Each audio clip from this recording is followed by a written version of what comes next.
teenage girl is believed to have been found hanged just weeks after posting a heartbreaking video on YouTube, detailing her battle with cyberbullies. Amanda Todd, 15, was found dead at her home in Port Coquitlam, British Columbia, Canada, on Wednesday in an apparent suicide. Last month, the troubled teenager shared a black and white video called "My Story: Struggling, Bullying, Suicide, Self-Harm," revealing her years of hidden torment. She also admitted that she had turned to drugs and alcohol and had tried to take her own life twice. Using a series of note cards, Amanda silently tells how she was pressured into flashing her breasts to a man in an online chat room, who then circulated the photograph around the web. The bullying forced her to move to a different city and change school, but the teenager describes how her abusers continued to target her through Facebook. She also tells how she made a huge mistake and hooked up with a boy at a school who had a girlfriend. The schoolgirl was confronted by the boy's girlfriend and beaten up in front of a crowd of people who left her lying in a ditch. She reveals she was hospitalized following the ordeal after trying to commit suicide by drinking bleach. Towards the end of the chilling video, the teenager asks, "Every day I think, why am I still here? I'm stuck. What's left of me now? Nothing stops. I've nobody. I need someone." Amanda does not speak and barely shows her face in the 8.5-minute clip, but confirms her name on the final note card. The clip ends with a harrowing image of her cut and bloodied arm. Following her daughter's death, Amanda's mom, Carol, said she wanted the video to warn others of the dangers of cyberbullying. She told the Vancouver Sun, Amanda was a very caring individual. She would help others who needed help. One of Amanda's goals was to get her message out there and have it used as a learning tool for others. Regina K. Walters was murdered by Robert Penrose in 1990 when he strangled her in an Illinois barn, just after taking a terrifying photograph of her cowering in fear. Despite fleeing her home as a teen, Regina K. Walters had her entire life ahead of her and a loyal boyfriend by her side in February 1990. The 14-year-old Texan Enrique Lee Jones finally escaped their suburban hell in Pasadena, only to be gruesomely murdered by a prolific serial killer.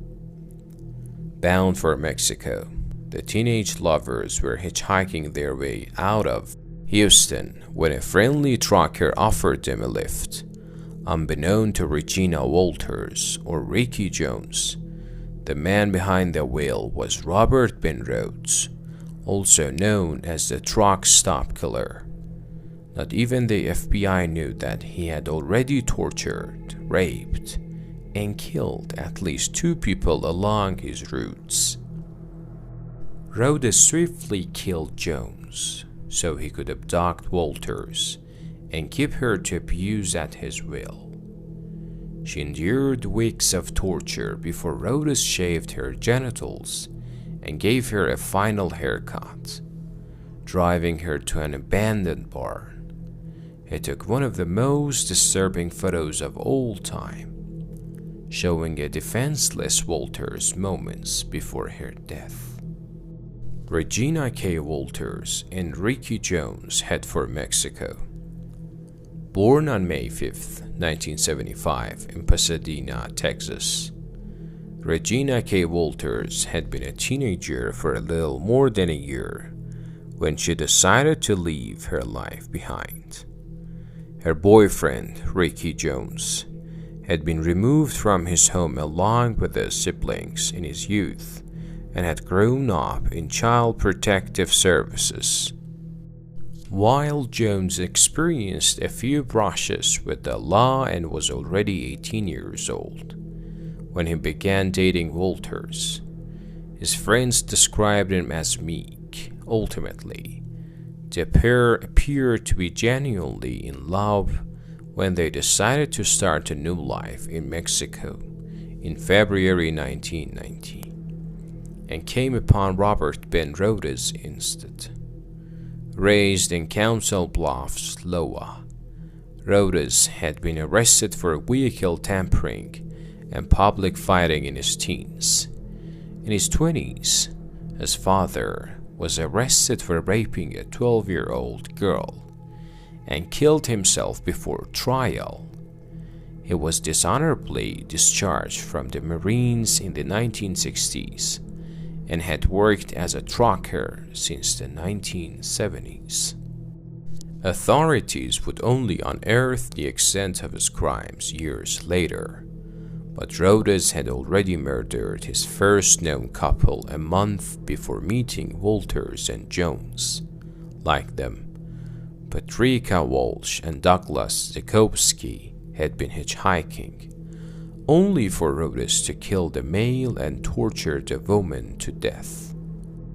Rhodes had converted a section of his truck into a homemade, mobile torture chamber that became Regina Walters' personal hell for several weeks after watching him murder her lover. It was only after her body was found in September 1990 that the feds joined the hunt, desperate to find the man now known as the truck stop killer. Regina K. Walters is killed by Robert Ben Rhodes. Walters spent close a month in the dungeon-like compartment accessible from between the front seats. Rhodes has fitted its ceiling with handcuffs, allowing him to abuse victims freely during stops along America's interstates. Authorities would later recover photographs from his home that depicted Regina Walters and other victims in stress positions and visible horror. The images showing differing hair length and various bruises on Walters would reveal that she had been held captive for an extended period of time. In addition to physical abuse and psychological torture, Rhodes cruelly involved Walters' father, unanimously calling his home and office 1 month after she vanished. He said, "I made some changes. I cut her hair." Tragically, he then admitted having left her in a barn and hung up when her father asked if she was still alive. Regina K. Walters was already dead after enduring the murder of her boyfriend and a month in captivity. Rhodes tortured Walters, piercing her with fishing hooks, snapping cruel photos of her in a barn. Her lifeless body would only be found when a farmer searched the property before having it burned down. Her hair was very short, and a forensic report told me something invaluable, recalled FBI agent Mark Young. Her public hair had been shaved prior to death. This was the signature aspect of the killer I would be looking for. Young added that the wire Walters was strangled, but had been twisted many times beyond the point needed for death. Rhodes would be arrested on April 1st, 1990, by an Arizona trooper who investigated his parked truck and found a captive woman inside. Armed with a pistol, Rhodes was detained and charged with aggravated assault, sexual assault, and lawful imprisonment, as investigators began linking him to his 3 known murders. I've been a prosecutor since 1979, and it was one of the rare occasions when I was in the court where the defendant walked in and you felt the evil," said Steve Smith, first assistant for the 112th District Attorney's Office in Texas. "The hairs on my arm stand up right now talking about it." While Rhodes is serving life in prison, investigators believe he killed up to 50 people between 1975 and 1990. Ultimately, all that's left is an aging convict and some of the scariest photos ever entered into evidence.